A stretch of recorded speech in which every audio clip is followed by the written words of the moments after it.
అక్రమమైన మార్గంలో నువ్వు పుట్టినవాడు కాదు, నువ్వు అన్యశ్రీకి పుట్టినవాడు కాబట్టి తండ్రి ఆస్తిలో నీకు అసలేమి భాగం లేదని చెప్పి గొడవ చేస్తున్న వేళ అక్కడి నుంచి పారిపోయాడండి.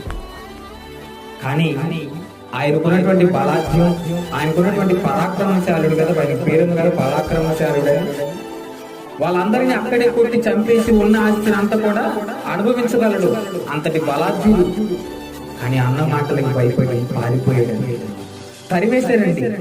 కానీ యొక్క దేవుని ఎదుట నీతిమంతుడుగా బ్రతుకుతున్న వేళ ఆ అధ్యాయం మొత్తం చదవండి. ఏ అన్నలైతే వాళ్ళ దగ్గర నుంచి తరివేసుకుని బయటకు పంపించారో ఆ అన్నలనే ఆయన కాళ్ళ దగ్గరికి తీసుకొచ్చి పెట్టాడండి.